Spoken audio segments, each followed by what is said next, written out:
Hi, welcome to KJ and Tony Move to France. Today we're going to update you on our move to France, as well as also talk to you about our recent move to Vero Beach, Florida, as well as discuss our visa status and the things we have to do to get a new visa when we ultimately do move to France. We're also going to share with you our reactions relative to our most recent trip to Nice. So our reactions about Nice compared specifically to Paris. And I'd like to just say that our reactions are based strictly on comparing the two. Of the places that we've looked at, we think that those two are the biggest cities that are easiest to compare to each other. But we are going to be looking at a lot of other places, which we'll talk about later in the video. We're also going to be sharing with you our upcoming travel plans to France, as well as a special update, a couple of special announcements that you'll just have to stick around until the end of the video to find out about. So we're asking you to watch the whole thing. Are you ready? I'm ready. All right, let's go.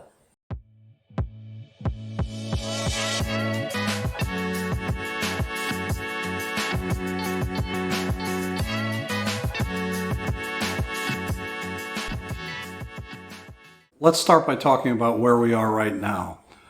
About 2.5 weeks ago, we moved to Vero Beach, Florida, and this is going to be our home base. And we agreed that this is our favorite house since we've been together that we've ever lived in. And we've lived in nice houses. This one's on a golf course, which is a little bit hazardous for us to film, not because of getting hit by golf balls, but because of maintenance carts going by while we're trying to video. They're pretty noisy, so it takes us a long time to make a short video. Anyway, we're going to be doing a video on the house here in the next week or two, so you'll get to see our new place and where we live and let you know, again, our status at that point. And it's going to be really hard. Like, one of the things that I thought about as soon as we moved in here, because we do love it so much, I started to think, if we do choose Paris, right? Because other areas of France, you can get a lot more space for your euro or your dollar.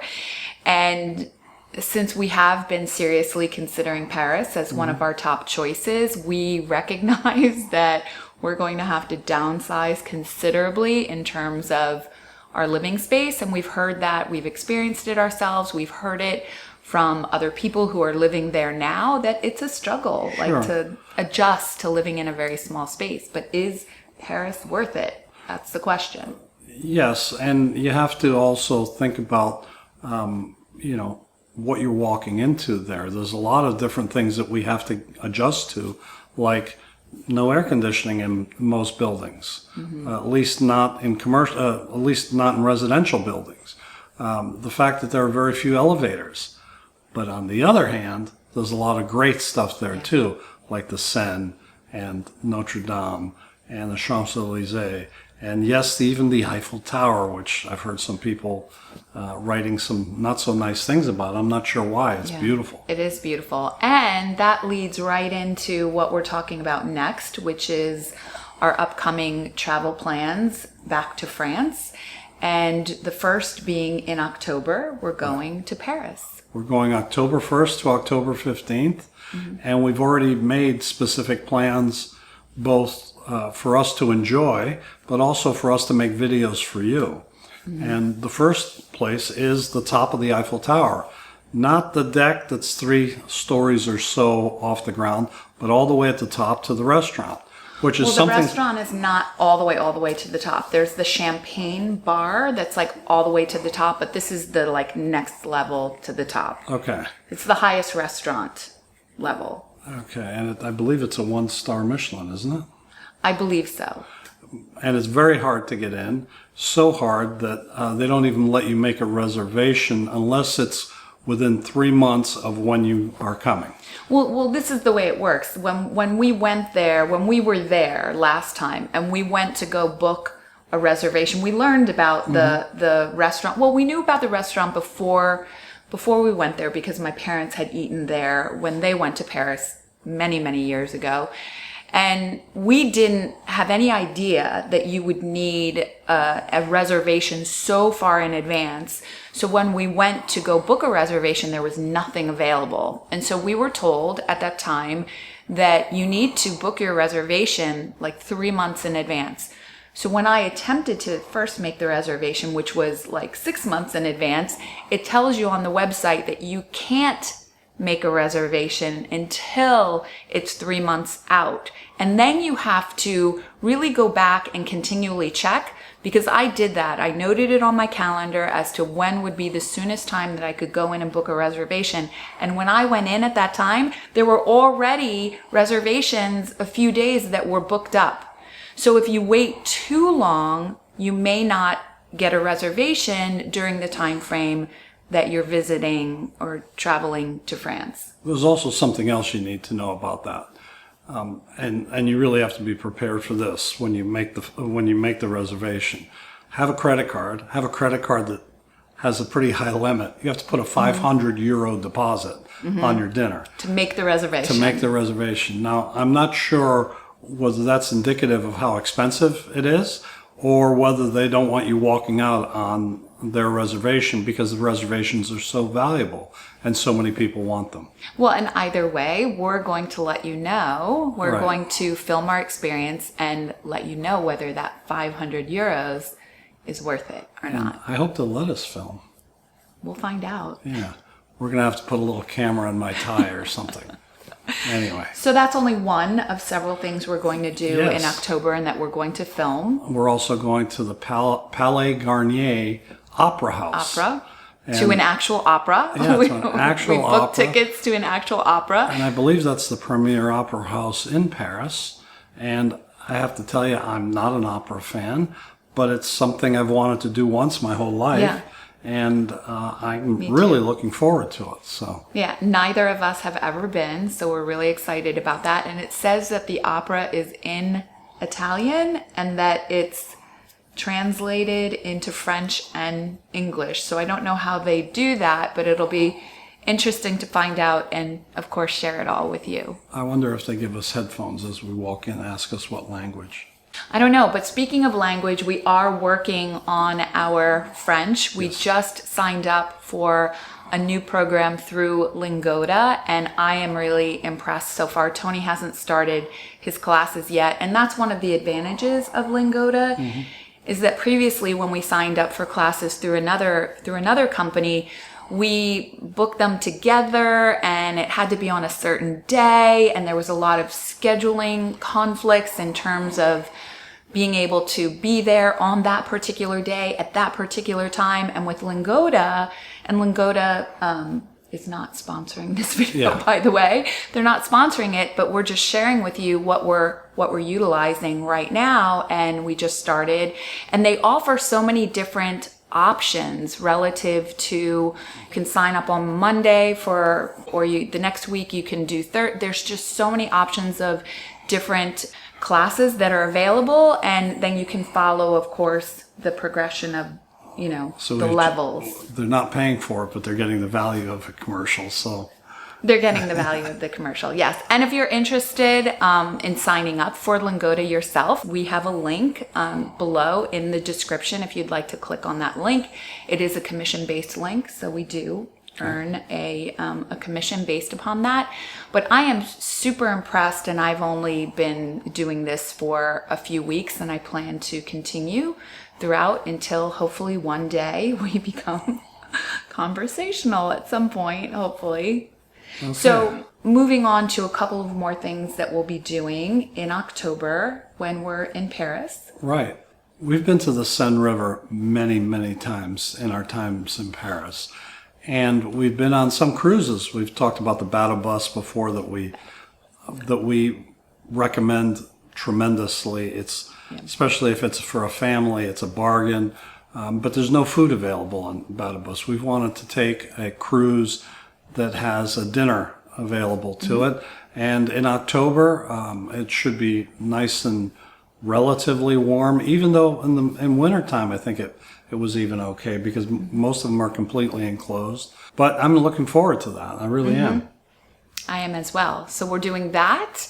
And we're also going to go and explore some of the arrondissements that we have never been to before. Because when we did the video on the different arrondissements throughout Paris, we started to learn about all of these features, all of these different attractions that are located in the different arrondissements, and started to think, wow, we need to go check this out. We've never been there. So we're going to do that as a part of our visit.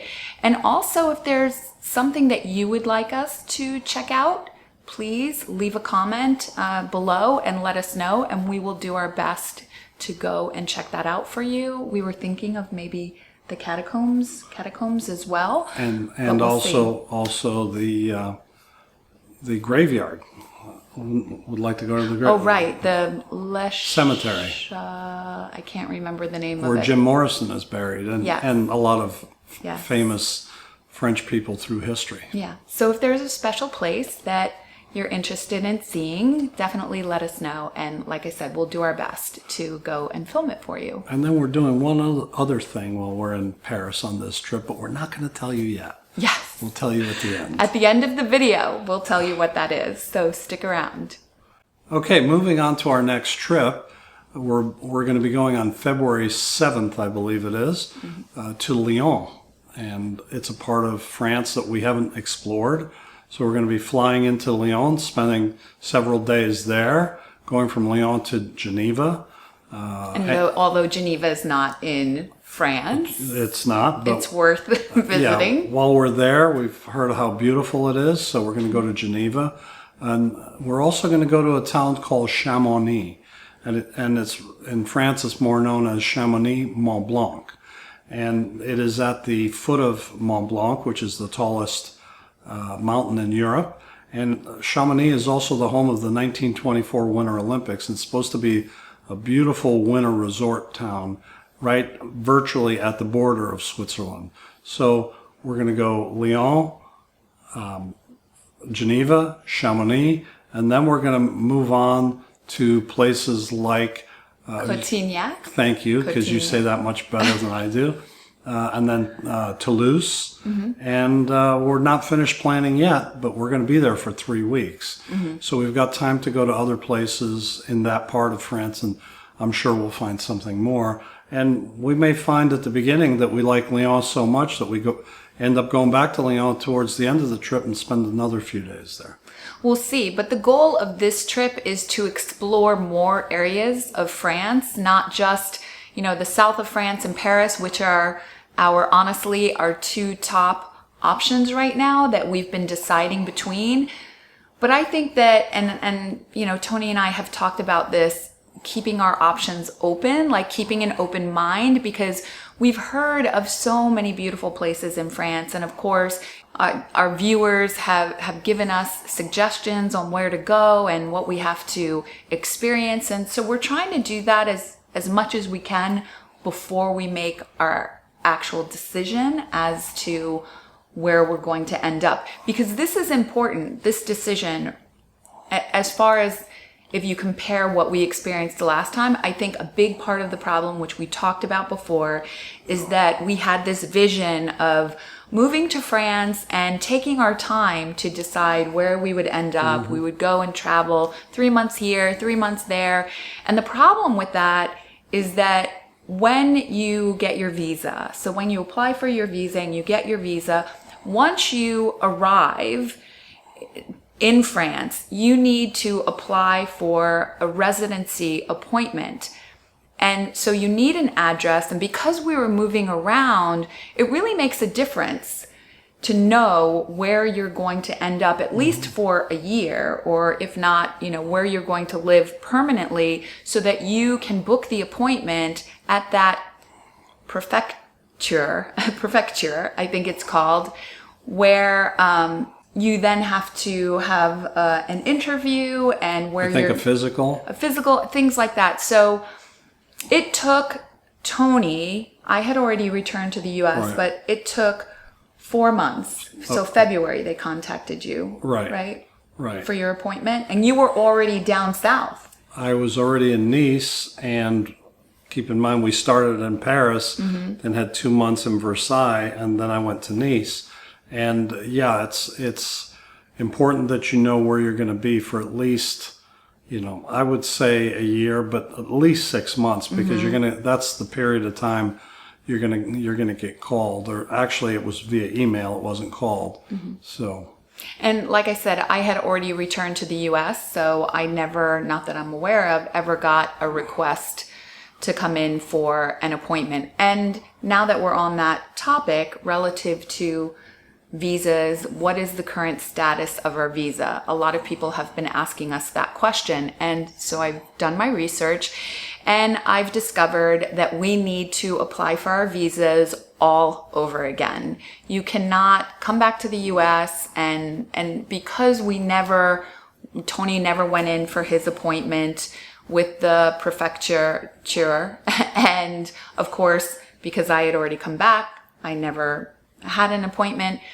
We need to go through the process all over again. There's not really any such thing as an extension of your visa unless you are a diplomat of some sort. There's some sort of special circumstance, then you would be eligible for an extension of your visa. But for us, where it's just a long stay visa, call it a retirement visa for you, whatever the case may be, it's still considered, I think, a long stay visa. We have to reapply. Well, and we did it before, and we did okay last time we did it. So there's no reason to believe we won't do well and fairly easy again. But there's another change in the law that's important if you're just going to Europe to visit. Beginning in 2024, if you're visiting Europe, you're going to need a new kind of visa that comes out then. But I believe it's much more that you're just filling out some paperwork and paying a fee, and it's a rubber stamp. Unless you have some very negative thing in your background, then maybe they can stop you from coming in the country. But it's not as easy as just having a passport anymore beginning in 2024. So you will have to have a visa, and they're ramping up right now to be ready for that, particularly in light of the fact that in the summer of 2024 are the Olympics in Paris. So they're expecting a huge influx of people. As far as our move to France is concerned, we've decided to shoot for next fall. That way, we're giving ourselves enough time to go back and experience Paris and see if we still feel the way that we have felt the last few times that we've been to Paris. And also, it's giving us the opportunity in February to go and explore some other areas of France that are a little more remote, some small towns, and just really be sure when we make our final decision as to where we're going to move. And I suspect we're going to have at least one more trip after the February trip. Right. We'll go somewhere in spring or summer. We may be avoiding Paris just because it'll be overrun, or we may be going to Paris to go to the Olympics. I'm not sure. We haven't really discussed that yet. We just finalized the trip to Lyon. So, but we'll be going at least one more trip before that final one in the fall. Yeah, before we make that final decision. Yeah.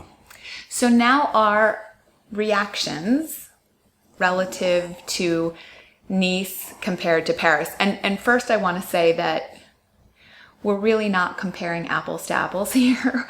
It's not exactly a fair comparison because they're so different. But in terms of what maybe the positives and the negatives are, starting with the negatives. The negatives of Nice or Paris? The negatives of Nice then compared to Paris, I guess.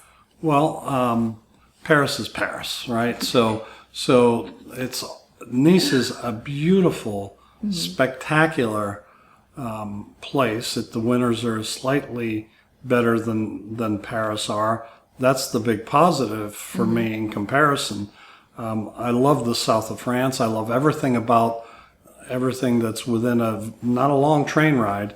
You can go into Italy. You can even go to Milan with about a 4-hour train ride. But in the other direction, you've got Saint-Tropez and Marseille and Cannes. And, I love the south of France. But the negative of Nice, I think that our biggest negative while we were there was it was hot, and our hotel didn't have air conditioning, and there's a lot of non-air conditioned places there still, even like stores. There were stores that did not have air conditioning, and not just mom and pop stores, but chains. So there's that negative part of it. But we haven't really been in Paris in the summertime to see. Well, the first time we went to Paris, we went. May. It was the beginning of the summer. It wasn't really in the heat of the summer. So we've heard that it's just as uncomfortable. Like there's just as many places that don't have AC, and it's a similar experience. But you have the sea, and you have the Mediterranean in Nice. And of course, it's easy to say, well, you got the Seine. Yeah, the Seine is spectacular. Spectacular. But if you see the Mediterranean in person, you're going to see a color of blue that you probably have never seen before in your life. And I can't really describe it other than to say that it's the most beautiful thing I've ever seen. And if you have seen our video on walking up the 9 or 10 flights of stairs to the top of the mountain or where the castle is. Yeah, if you've seen that video, we show from different elevations what the sea looks like, and it's just beautiful. Really, really beautiful. Great restaurants. I actually, on a positive note, I actually think that the restaurants in Nice are more diverse than they are in Paris. And that might be just a misnomer because Nice is more condensed than Paris is. So, you know, we went to a great Turkish restaurant. We went to a great Indian restaurant. We went to a great fish and chip shop. And then we went to the kind of things that we would expect. Classic Parisian cafe, and so the cafes, but also the really nice seafood places, nice Italian places, places that you would expect going there. The food was really, really good, but of course, the food's really, really good in Paris too. Well, and one of the bits of feedback that we have received from viewers, which we really appreciate, by the way, is the desire to see more food. So we've heard that people want to see more food in our videos. So we are going to make a conscious effort on these next trips to make sure that we are including more food and more eating of the food. So, well, I would like to add to the feedback regarding Nice and Paris in terms of what I didn't necessarily care for in Nice. You know, the AC, I think, is something that's pretty universal. I think we just happened to experience it during the time that we were there, but had we been in Paris, we would have had exactly the same experience when it comes to, maybe not, you know, choosing a hotel that doesn't have AC, which was my fault again. My multiple. You see what I'm up against? I'm learning as I go, though. I'm learning. So I think that's universal. Like that's, you know, the same in Paris as Nice. But one of the things that I noticed in Nice, which interestingly enough, for me, maybe for somebody else, you would feel differently, but everyone spoke English to the extent that I felt like even the people that spoke French wanted to speak English rather than French. So that was beneficial for people who, you know, don't want to learn the language, don't know the language. But for me, as someone who really wants to learn French, I just think that that would make it too easy to get very comfortable and complacent with learning the language. We also were there at the height of the tourist season. That's true. And we actually ran into viewers on a couple of occasions while we were there. But being at the height of the tourist season and Nice being so much smaller than Paris, you know, the concentrated amount of English-speaking people, I think, was much higher than it would have been if we were in a major metropolis like Paris. But I'm talking about just going into the shops and into the cafes and at the markets. So many more people spoke English than I heard French. So I think you're right that so many tourists, it was very crowded in terms of tourists. But that's just something that I noticed that I would prefer there to be, because in Paris, there are a lot of people, don't get me wrong, it's not difficult to get around Paris. Most Parisians know at least a little bit of English, but it was just more, I felt like there was more of a demand, so to speak, I felt more of an obligation to speak French there than I did when we were in Nice. I believe that it has to do with commerce. We were in a lot of shops, a lot of restaurants, a lot of commercial establishments, and they depend on tourists much more so than they do in Paris, right? Right. A lot of Parisians eat in Paris. Yeah. I think all the restaurants there, the one English fish and chip shop is closed for 2 months in fall, and then reopens for a couple of months, closes again in, I believe, January to March, and then, that's when the tourists are coming in. So they're catering. So they're catering to the tourists, many of whom are either English or American. So, well, the positive side for me is being someone that has grown up by the sea my whole life, right? So growing up on Long Island, on, the Great South Bay, and then living in Florida for so many years now, over 30 years, and living right by the ocean, the Mediterranean is a huge appeal to me, like being so close to the sea. It's just something I'm really used to and something that I love, even though I don't necessarily take advantage of it. we lived across the street from the Atlantic Ocean for a year, and she never went once, not one time, ever. We also had a pool for 7 years. I think she went in it twice. That being said, we went to Nice, and she insisted she was going in the water. in the ocean. And she did. And I did. And, you know. But at the same time, we also, the drive to work was along the beach, and that was beautiful. Yes. And that's something, like having a beautiful vista like that to look at, even though I'm not going to go on the beach or necessarily in the ocean, just the proximity and the beauty of it, I really enjoy. So Well, that's it's like something. here. We're on the golf course. Neither one of us are probably going to play golf over here. We Maybe don't play I will, golf. but you definitely won't. But it's beautiful to watch. It's beautiful to watch. It's quiet. It's peaceful. The houses are spread apart. So that part is really nice. So you don't have to necessarily participate in it. Right. But that doesn't mean I'm not going to tease her about it. Right, exactly. You would never miss an opportunity for that. So back to Paris now for a moment. Paris, though, you cannot compare the culture. Like just the museums and... I'm going to disagree. And I'm going to disagree because we didn't participate in the museums.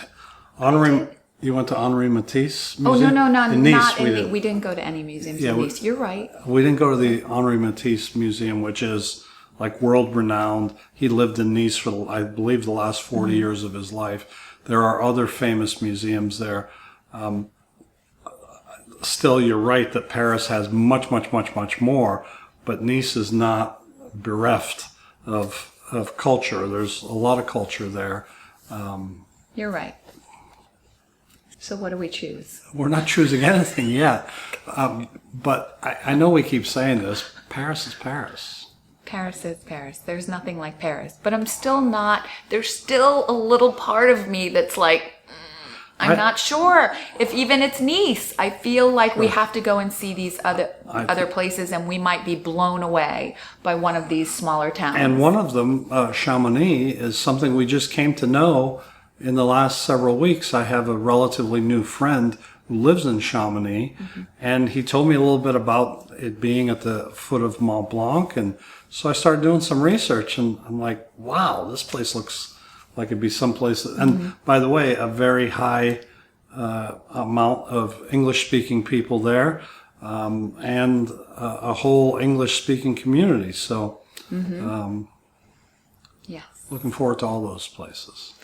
So now the finale, the events that we have been waiting until the end to share with you. 2 really exciting events that are happening. So I'm going to share one, Tony's going to share the other.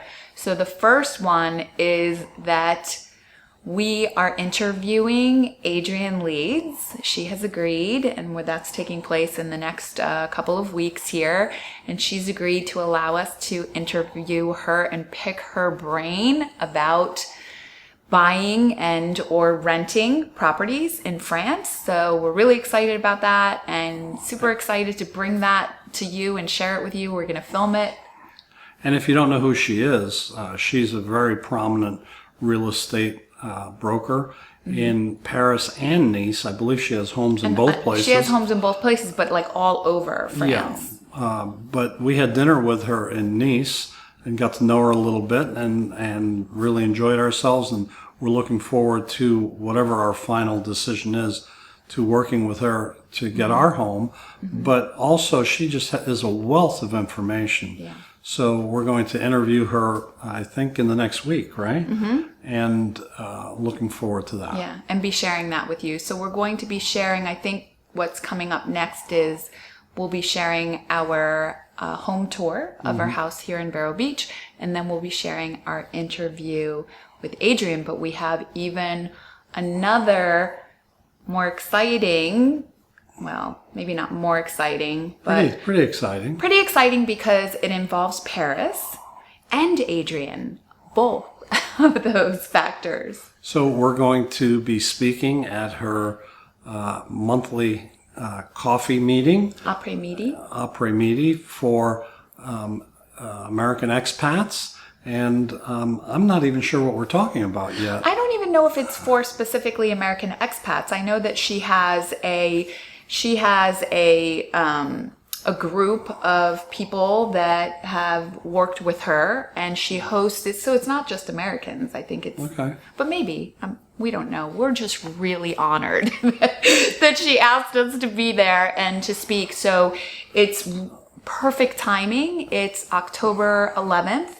And we're in Paris, October 1st through the 15th, so it works out perfectly. And she only does this every other month in Paris, and then the other month, she's in Nice. Yes, so she alternates back and forth. 1 month it's in Nice, 1 month it's in Paris. And so it just works out. Yeah. Ideally, that we're going to be in Paris, and we get to do that with Adrienne. So we're super excited and about that. hopefully we'll get to tape that. And Yeah. if we do, we'll edit share it with you. and share with you the highlights. And if you're not familiar with Adrienne, there's a link in the description where you can go ahead and check out her company and You can go see her on House Hunters International. What she does, I believe she's done 55 different editions of that show, all over France, and we've seen several of them. Yeah. They're very interesting. So. All right, so that is it for our update. Before you click off, though, there's just one other thing that we would like to share with you. In case you're not aware, we do have a Patreon page, a website that you can go to and you can become a part of. There are different membership levels, and what I think is appealing about that some people seem to enjoy, is that we provide some behind the scenes footage, like we shared recent footage of our move.